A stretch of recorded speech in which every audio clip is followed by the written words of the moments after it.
Amber again, coming to you guys with some more pre-med med advice, or whatever. I'm gonna take these glasses off because they reflect everything. Okay, so I'm gonna be talking to you guys about the cost of applying to medical school. Oh my god, I didn't realize that it was gonna be so expensive.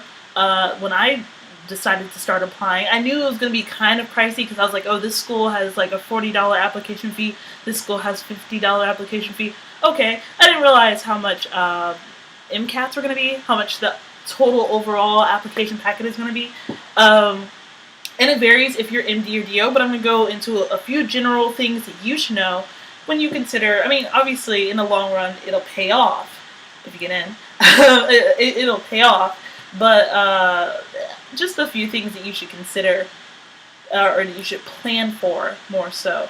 I was blessed because I got a really nice scholarship and literally that I got for this summer, and literally like that scholarship is helping to pay is paying for me to apply to all of the schools that I want to go to. So that is amazing. And then I might get another one that will just kind of go in. But anyway, you guys don't want to hear about that. You want to hear about what I'm supposed to be talking about. So okay, applying to med school is expensive as beans. Oh my gosh, like it's ridiculous. First of all, let me just throw some numbers out at you. Let's say you're like me and you're applying to a DO school. So you're applying to a DO school. First of all, you're gonna take your MCAT. That's like $275 right off the bat. Don't change that date, or it's gonna be about $90. These are rough. I don't have the numbers written down. I'm just remembering from my bank account what I'm in the ballpark. If you change that date, or if it's $90, if you take it again, that's another $275. Like I said, each school you apply to has about a $50 application fee right off the bat. There might be additional fees later on in the application, depending on which school. So right off the bat, like I submitted my med school application just now, which is why I'm making this video. And it was like, I want to say, it was about, at first I was like, I want to go to this school, and I'll apply to this school, and this school, and this school, because I read a book, which I'll show you guys in a little bit, that was like, apply to as many schools as you can, and I was like, yeah, I want to apply to all of them. And then I was like, oh wait, that's like $700. So I had to backtrack, I had to cut some fat, and then I ended up just applying to like 6 schools, and maybe 5, and that was that ended up being about $360 just to apply to those schools, and it like sent in my application. Then these are things that you're like, duh, Amber, I've already thought about this. Well, okay, things you probably haven't thought about.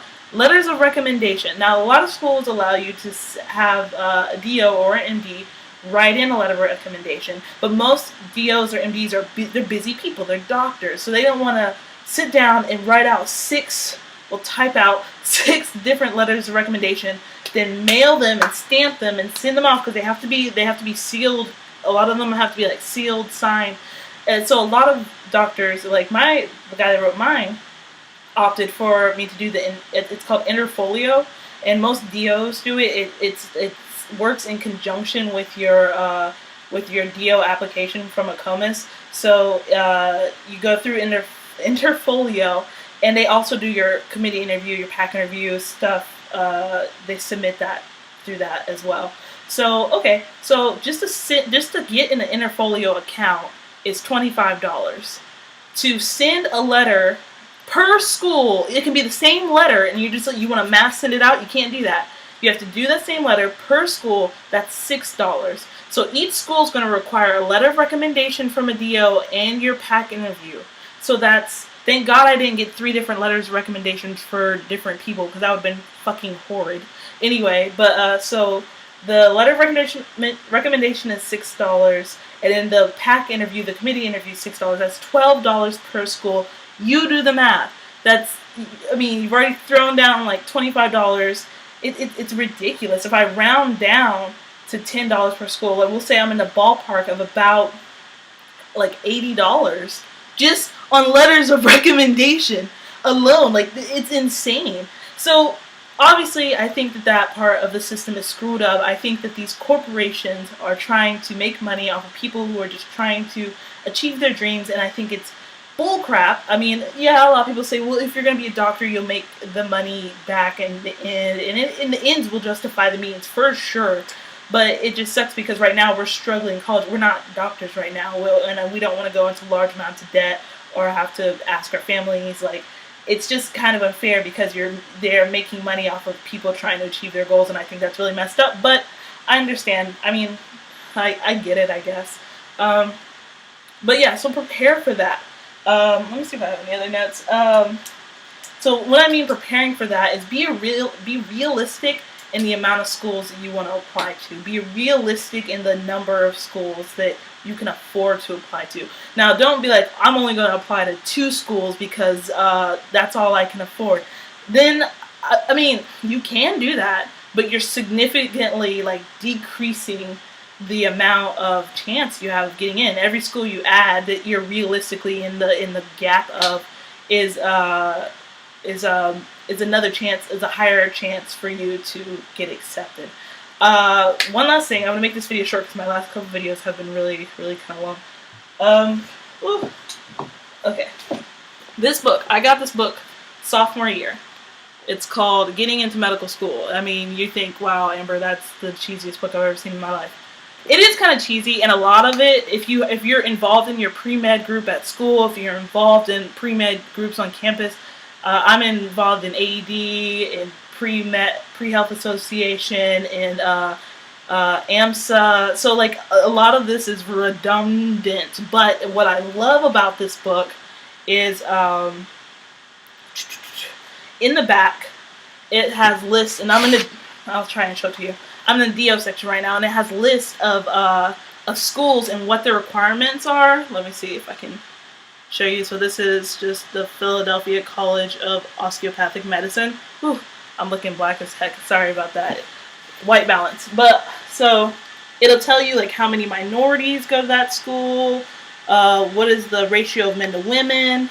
What are the, this one doesn't say the available, but it'll tell you what is the preferred GPA, what is the preferred MCAT score. So it's really helpful, and it has all DO schools, MD schools, and it's just like a long list of just like different schools. And so that was helpful for me when picking, my computer is acting like it wants to lift off. Sorry for the extra noise if there's noise in the background.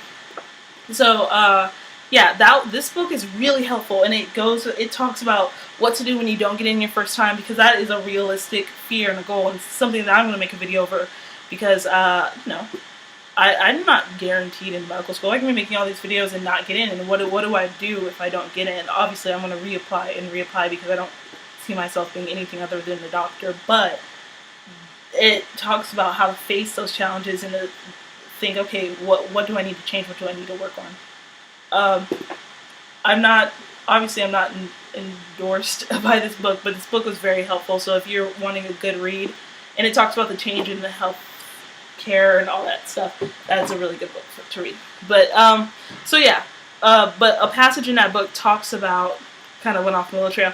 Passage in that book talks about being realistic. You want to find your perfect number, the amount of schools you can afford, but the amount of schools that gives you, you know, you're not putting all your eggs in one basket. You have a good amount of baskets. So prepare for that. If you're I have a lot of people that talk to me that are freshmen, which is amazing. Hang in there. If you're a freshman, if I were you, honestly, I would start like a bank account right now, or a savings account right now, and just whenever you think about it, put $10, $15 in it, and then when you become a senior like me, or it's the summer before my senior year, and you're going to apply to med school, then you go back to that savings account and you say, okay, alright, well now I have this money in here, and I will use this to apply to my med schools. So, I always go long in these videos. I'm going to try and make them a lot shorter. Thank you for listening. If you have any other things you guys want advice on, or anything like that, just leave a comment down below. I love making videos. I love helping people. A lot of people ask me questions in the comments on some of my other videos, and I would love to just answer them via video. So that's what, if they're not super personalized, that's what I'll start doing. So leave a comment down below and I'll make a video response to it. Thank you guys so much for listening to me talk for like almost 10 minutes. Good night.